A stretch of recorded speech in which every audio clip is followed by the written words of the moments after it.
चाहूँगा कि महिला कंठ कोकिला कंठ भी इस सभा सदन में गूंजे। मैं आमंत्रित करूँगा रागिनी रंजन को उनके उद्घाटन भाषण हमारे चक्रपाणी जी का। स्वामी चक्रपाणी जी महाराज अध्यक्ष महोदय का आदेश हुआ है, क्योंकि जो उद्घोषक होते हैं वो तो प्रॉक्सी रूल ही करते हैं, मुझे आदेश मिल गया है डायरेक्ट, इसलिए इसका कोई विकल्प नहीं है। स्वामी चक्रपाणी जी महाराज का जोरदार तालियों से स्वागत करते हुए तब तक तालियां बजती रहें जब तक वो ये माइक तक नहीं आते।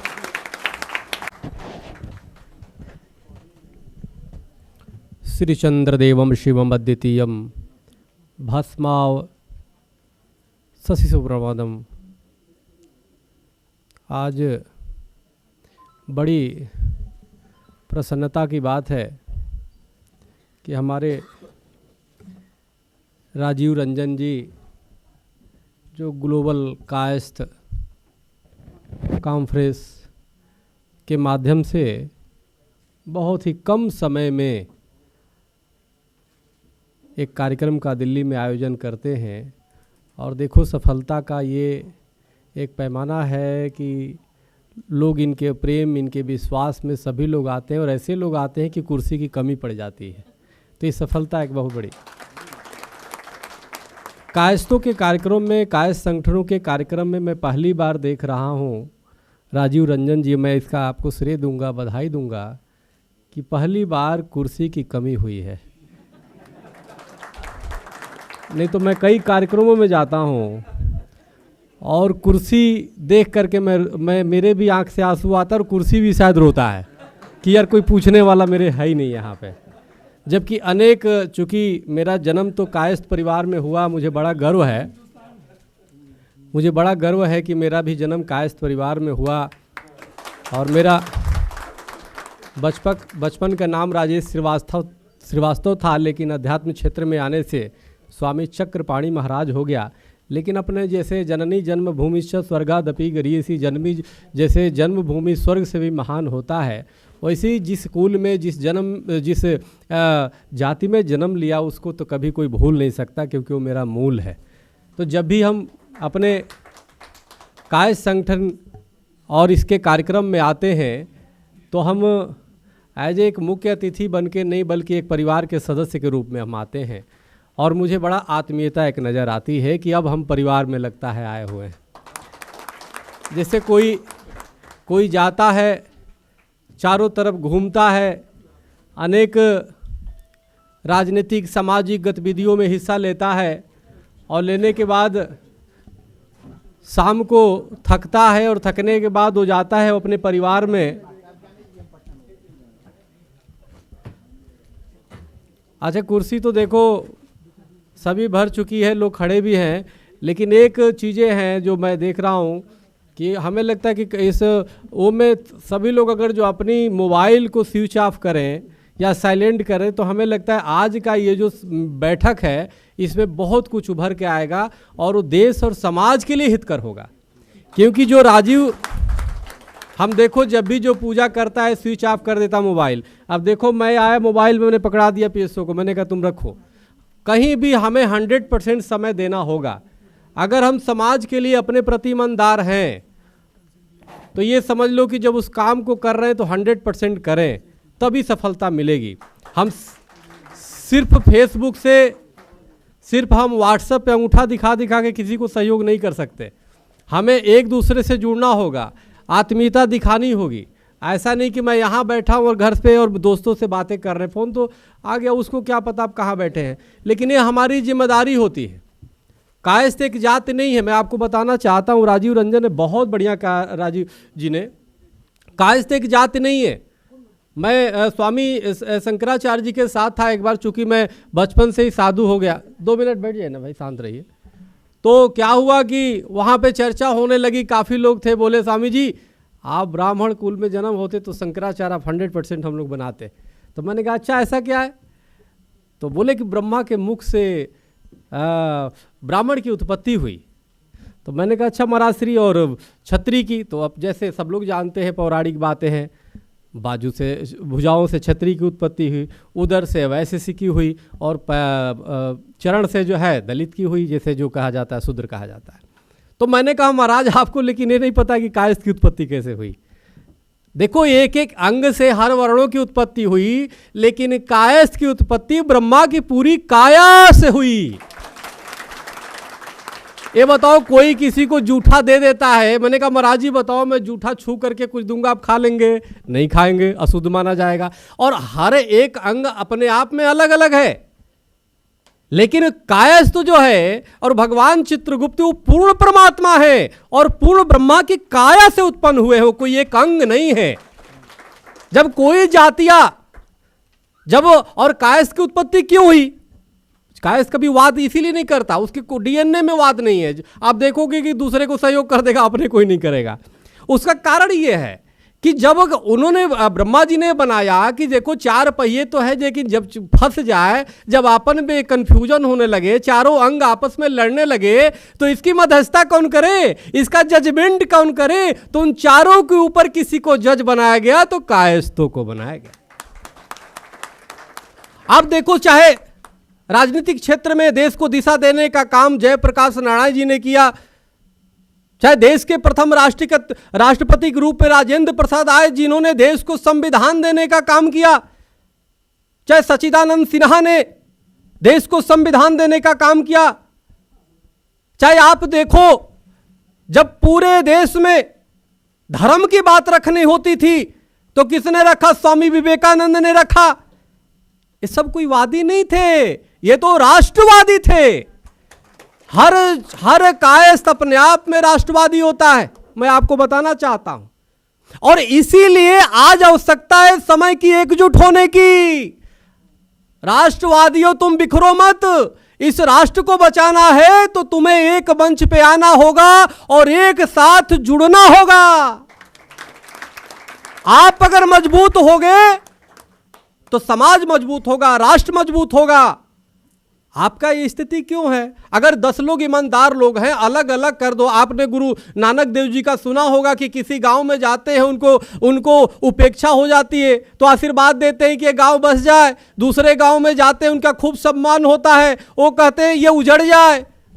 उनका जो शिष्य होता है सोचता है कमाल की बात है, गुरुदेव ने ऐसा एक को जो जिसने खूब सम्मान दिया उसको इन्होंने कह दिया कि उजड़ जाओ, और जिसने सम्मान नहीं किया उसको कहे कि बस जाओ। तो उन्होंने पूछा जिज्ञासु बन करके ऐसा क्यों आपने किया? तो गुरु नानक देव जी ने क्या बोला कि जो सम्मान दिया ये खुशबू है, ये अच्छे लोग हैं, और जब ये उजड़ जाएंगे, जब देश के कोने कोने में जाएंगे तो अपने सुगंध बिखेरने का काम करेंगे। और जो लोग नकारात्मक सोच के हैं, जो सम्मान नहीं देते, अगर बस जाने का यही रहने जाने का, तो ये गंदगी फैलेगी नहीं। तो हमारे उसी तरह कायस्थ हैं, आप एकजुट हो जाओ, आप एकजुट हो और अपनी सुगंध को पूरे विश्व में फैलाने का काम करो। जहां हो वहीं पे एकजुट होकर के और भगवान चित्रगुप्त महाराज के सिद्धांतों को, स्वामी विवेकानंद के विचारों को आगे बढ़ाने का काम करिए। तो निश्चित रूप से मैं आपको बताना चाहता हूं, आज राष्ट्र को बहुत आवश्यकता है। आज जिस प्रकार से उपेक्षा इस हमारे कायस्थ धर्म की हो रही है, जिस सनातन धर्म को सींचने, समानातन धर्म को दिशा देने का काम कायस्थ समाज ने सबसे ज्यादा किया है। और आप देखो महर्षि महेश योगी, जिसको रंजन जी आप जानते ही हैं, कायस्थ होने की वजह से नहीं बनाया गया शंकराचार्य। और जब वो चले जाते हैं विदेश, मैंने अपने आंखों से देखा है, शंकराचार्य तरसते थे कि काश हमें वो बुलाए अपने कार्यक्रम में। तो ये है गौरव गरिमा कायस्थ, जो जहां होता है अपने आप गरिमा बना के रखता है। आज हमारे बीच में यहाँ पे अशोक श्रीवास्तव जी हैं, जिन्होंने अपने क्षेत्र में कायस्थ समाज की सेवा करने का काम किया है। रागिनी रंजन जी और दामन सिन्हा जी, क्या है पूरा, क्या दामन सिन्हा जी के, और डब्लू श्रीवास्तव, शिशिर सिन्हा जी, संजय सिन्हा अधिवक्ता जी, शिशिर सिन्हा जी, मर्यादा कुलश्रेष्ठ जी, शैलेश सिन्हा जी, आलोक रंजन जी, प्रियंजन रंजन, दीपक अभिषेक जी, राजेश सिन्हा जी, सुरेश श्रीवास्तव, विनय चंद्र दास जी, कुमार शिशिर सिन्हा और संजय सिन्हा, और तमाम जो लोग आए हुए हैं, निश्चित रूप से समय निकाल करके चाहते हैं एक मंथन हो, एक चिंतन हो, समुद्र मंथन हुआ, उसमें से अनेक नवरत्न निकले। हमें चाहते हैं कि दिसंबर में होने वाले जो राजीव रंजन जी कार्यक्रम करने वाले हैं, इनके सक्षम नेतृत्व में जो कार्यक्रम होने वाला है, आज बैठ करके सिर्फ हम एक चिंतन करके इस मंथन से कुछ हम नवरत्न निकालें और हम प्रयास करें कि अगले कार्यक्रम जितना भी बड़ा हो, रामलीला मैदान में हो तो वहां भी कुर्सी खाली हो, वहां भी कुर्सी भरी रहे, कोई भी कुर्सी खाली नजर नहीं आए, लोग दीवालों पे चढ़ के आपकी बातों को सुने। मैं आपको बताना चाहता हूं, ये सत्ता हिल जाएगी। तो निश्चित रूप से हम ये चाहते हैं आज के इस संस्था के माध्यम से ग्लोबल कायस्थ कॉन्फ्रेंस, देखो इतना नया है कि नाम भी लेने के लिए मुझे देखना पड़ता है, लेकिन राजीव जी नए नहीं है, इन्होंने राजनीतिक रूप से अपना सर्वस्व न्यौछावर किया है। मुझे याद है 6 साल पहले इन्होंने बुलाया, मैं पटना भी गया। वर्तमान में जो मुख्यमंत्री जी हैं उनके लिए तन मन धन पूरी जवानी अर्पित कर दिया इस हमारे कायस्थ बच्चे ने, लेकिन उसके फल में क्या मिला? अगर ये किसी और में होते, किसी और जातियों में होते, कायस्थ धर्म में नहीं होते, तो आज ये मंत्री आपके सामने बने बैठे होते। यही सच्चाई है। हमने देखा इनके अंदर पीड़ा, हमको इन्होंने बुलाया वहां से, स्वामी जी टिकट दे करके आप आइए, मैं गया, इनके देखा। आप लाखों लाखों लोगों को आप कैसे व्यक्ति जोड़ता है, आप जरा सोचो। आप इसी से पहचान कर सकते हो राजीव रंजन को, जो पटना में रहते हैं और दिल्ली में एक नई संस्था बना के काम करते हैं, और ऐसी स्थिति तो क्या होगा। ये जरूरी थोड़े है कि हम जो नहीं है हम उसके निश्चित रूप से आदर्श माने, उसको उसके पद चिन्हों पे चले, लेकिन जो वर्तमान में अपने समाज पे है, जो आपके साथ तन मन धन से है, जो आपके साथ आत्मा से जुड़ा हुआ व्यक्ति है, उसको साथ और सहयोग देने का काम करें। इसी उद्देश्य के लिए ग्लोबल कायस्थ कॉन्फ्रेंस का निर्माण हुआ है, जैसा हमने समझा। तो इसलिए राजीव रंजन जी को आप हाथों को मजबूत करिए, आप अपने इनके हाथों को मजबूत करेंगे तो आप मजबूत होंगे। याद रखिएगा, उन्होंने ठीक कहा, तुम मुझे खून दो मैं तुझे आज़ादी दूंगा। मैं आपको वादा करता हूं, मैं भी एक साधु हूं, साधु होने के नाते कि आप इनका साथ दीजिए। अनेक संस्थाएं आई, अनेक संस्थाओं का निर्माण हुआ, सब अपने अपने क्षेत्र में अच्छे काम कर रहे होंगे, लेकिन एक साथ मिलकर के राजनीतिक चेतना को जगाने का जो काम राजीव रंजन ने किया है, अभी तक किसी ने शायद उतनी सफलता नहीं पाई होगी जितना आप पाएंगे अगर जो आप लोगों ने साथ दिया तो। क्योंकि ये वास्तव में एक ऐसी मोड़ पे आज खड़ा है समाज, ऐसे आज मोड़ पे समाज खड़ा है जिसके पास कोई विकल्प नहीं है। आप साथ दो, अन्यथा आपका खाई में गिरना निश्चित है। दुनिया की कोई ताकत नहीं बचा सकती आपको, कोई सरकारें बचाने वाली नहीं है, सरकारें कोई पूछने वाली नहीं है। आपको कोई पूछेगा तो राजीव रंजन ही पूछेंगे, अशोक जी पूछेंगे और आपके समाज के लोग ही पूछेंगे। एक कहावत है ना भोजपुरी में कि मुरहाइलो हसुआ अपनी तरफ खींचता है। तो इसलिए जी बोलते बोलते स्पष्ट का अनेक हमने जातियों में जाने का, हमें और जात ब्राह्मण समाज में बुलाया जाता है, हमें क्षत्रिय समाज में, महार जाति में, दलित। अभी नोएडा में मैं जा रहा हूँ, ओबीसी का है कार्यक्रम, उसमें मैं चीफ गेस्ट हूँ, तो उसमें भी। लेकिन हम यहाँ पे आते हैं तो मुझे लगता है अपने परिवार में है। लेकिन पहली ऐसी एक कायस्थों की मीटिंग है राजीव जी, पहली ऐसी एक कायस्थों की मीटिंग है जिसको देख के मुझे वास्तव में प्रसन्नता हुई, क्योंकि कुछ लोग खड़े रहे, क्योंकि यहाँ पे खड़े हो, यानी सीटें पूरी भरी हुई। नहीं तो कहीं भी मैं जाता हूं तो रोने लगता हूं, मैं सोचता हूं कि दोबारा नहीं आऊंगा, क्योंकि मैं तो आ गया, मैं जाता हूं इतने लोगों को संबोधित करता हूं, और यहां पे आया काज तो मैं कुर्सी खाली, यानी कुर्सी को संबोधित करने आए हैं, कुर्सी को देखने आए हैं भाई, कि तुम्हें पूछने हालचाल लेने आए हैं। तो ये बहुत जरूरी बात है। आप सब लोग बहुत अच्छे हो, अपने आप को पहचानो। मनुष्य तुम बड़ा महान है, धरती की शान तू है मनु की संतान, तेरी भुखटी में शिव का भूचाल है रे, मनुष्य तू बड़ा महान है। चित्रांशो आप महान हो, आप में अपूर्ण अनेक ऊर्जा और क्षमता है। भगवान चित्रगुप्त के वंशज हो, जो कोई अंग नहीं है, जो कि ब्रह्मा का संपूर्ण शरीर है और काया से उत्पत्ति हुई, उसके आप वंशज हो। अपने आप में गर्व महसूस करो, और जब भी बैठो चिंतन करने के लिए मोबाइल को 2 मिनट के लिए बंद कर दो, साइलेंट करो और ध्यान से सुनो, अब मंथन करो। क्योंकि ये हो सकता अभी आपको लाभ नहीं मिले, लेकिन आने वाले बच्चे के लिए चिंतन हो रही है, क्योंकि जो पीछे हुआ आज हमें मिल रहा है। तो इसलिए जो वर्तमान में हम मंथन करके निकालेंगे, हमारे आने वाले फ्यूचर को वही चीजें मिलेगा, वही भविष्य मिलेगा। इसलिए आने वाले भविष्य के लिए कम अपनी तो चिंता नहीं किए, आने वाले भविष्य के लिए चिंता करो। युवाओं को खासतौर से, युवतियों को खासतौर से बुलाने का प्रयास करिए। ऐसा नहीं कि आउटडेटेड हम 40 के ऊपर ही लोग आए।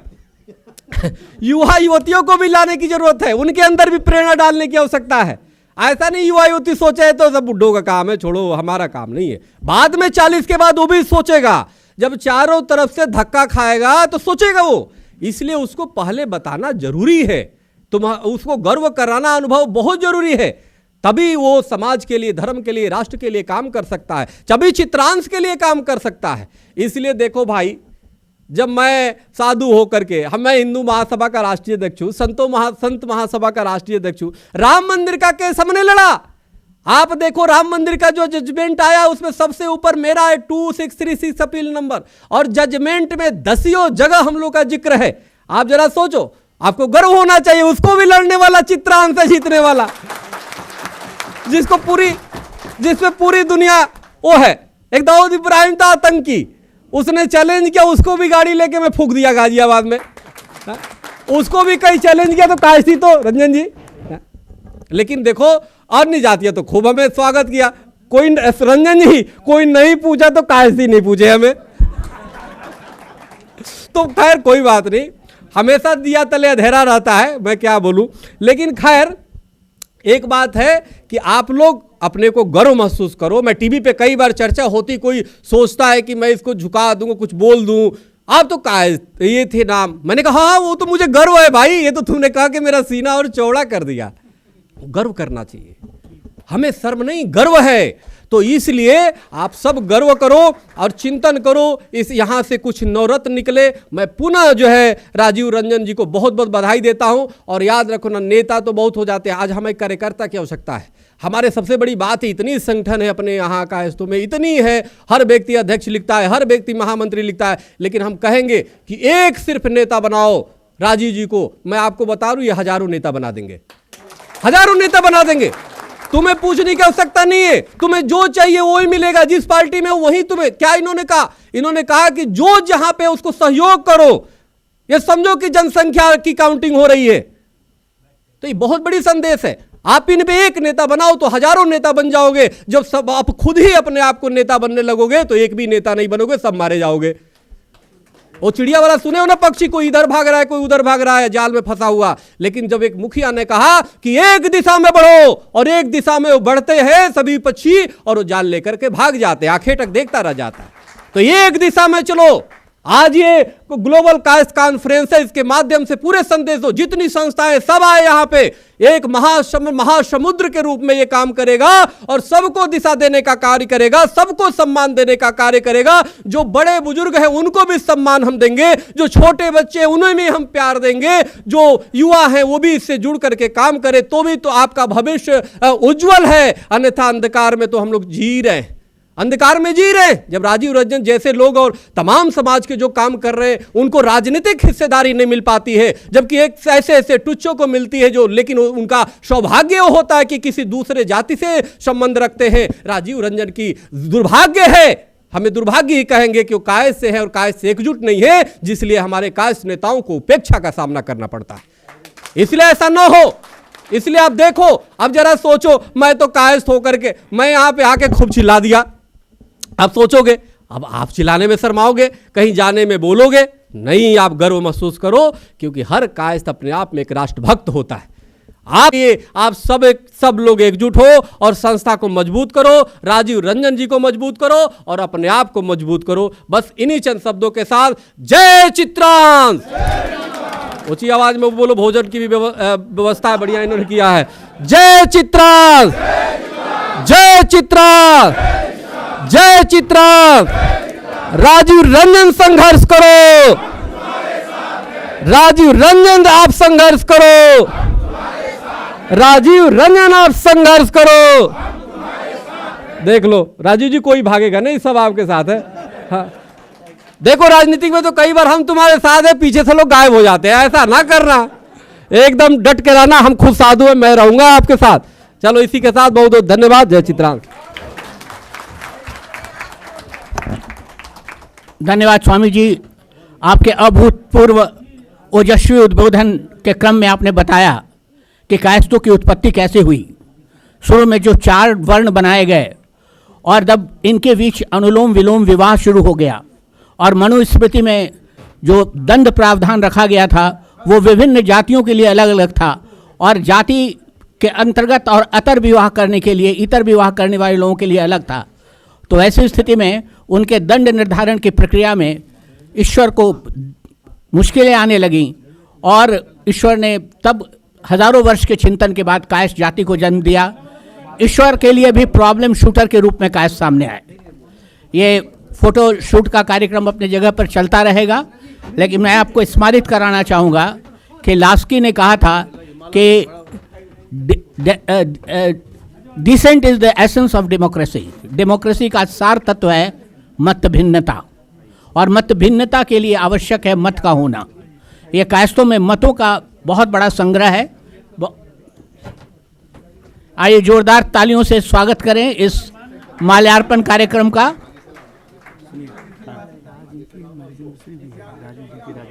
हाँ हाँ,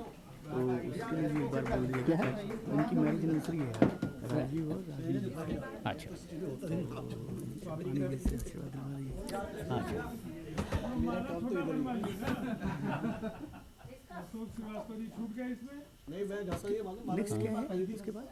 रागिनी जी का अनाउंस किया, अशोक श्रीवास्तव जी का। वो बोली पहले हमसे बोली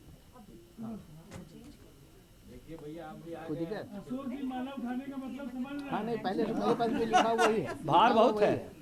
कोई बात नहीं, चलेगा। Thank you. तो रोकना चाहूँगा स्वामी जी, आज एक कार्यक्रम और भी था जिसके लिए हम सभी बेताब हैं। आज राजीव रंजन जी के और रागिनी जी के शादी की सालगिरह भी है। Happy marriage anniversary.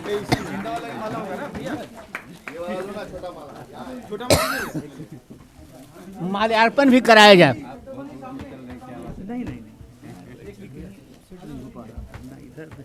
हम थोड़ा निकलेंगे, आप संभाल लीजिए। थोड़ा सा लंच करने के बाद में कहीं नहीं और सब जगह।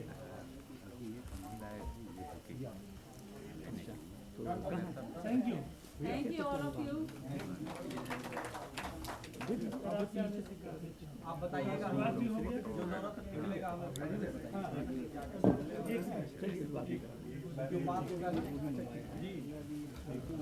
अभिषेक जी को बोला उन्होंने बुलाने के लिए एक मोमेंट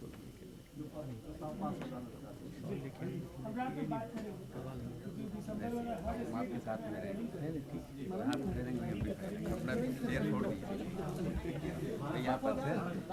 छोड़िए, आप मेरे बड़े भैया हैं। सबसे महत्वपूर्ण वही है और बाकी बातें तो गैरबाजी है। हाँ, डॉक्टर आशुतोष श्रीवास्तव रायपुर से ये हमारे यूपी के शिक्षा प्रकोष्ठ के अध्यक्ष हैं। वहाँ पे शिक्षा वाले में काम में जो प्रकोष्ठ है उसमें काफ़ी अच्छा काम किया। बहुत ही इम्पोर्टेंट है हम लोग यूपी तो सबसे इम्पोर्टेंट रोल निभाने वाला है। अभी हम बेटी बचाओ बेटी पढ़ाओ पर कुछ काम करना चाहेंगे। 28 जुलाई को जो है हमारी बिटिया का जन्मदिन है, उसी पे बहुत बड़ा प्रोग्राम करना चाहेंगे। चलिए बिहार में भी कराइए, यूपी को भी। अरे आप सब सहयोग पूरा। तो यहाँ पे कहा था ना कि हम मुझे खून दो मैं तुम्हें याद करूंगा। यहाँ पे धन भी दो, सब कुछ दो और आपको संगठन मिलेगा, आपको नेतृत्व मिलेगा। हाँ नहीं ठीक है। उद्योग तुम कहाँ रखे? सब है, सब जो मैं हमको दिए हैं सब उसी में। लंच के बाद निकलिएगा फिर। एक्चुअली पेशेंट को हमको देखने जाना है, उसका आदमी है। थोड़ा ज़्यादा टाइम मिलेगा, 2 बजे तक लंच ही होगा। सुनिए ना, कार्यक्रम चलने दीजिए ना, हम हल कर लेंगे फोटो है ना।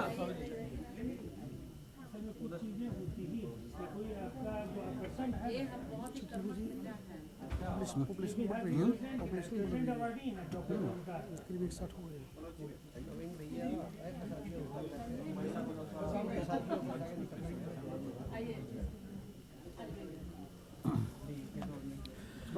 मैं अनुरोध करूंगा कि मंच पर बहुत ज़्यादा लोग आ गए हैं, धीरे धीरे मंच को खाली करें, अन्यथा मंच के ऊपर दबाव बढ़ने पर कुछ समस्या भी हो सकती है।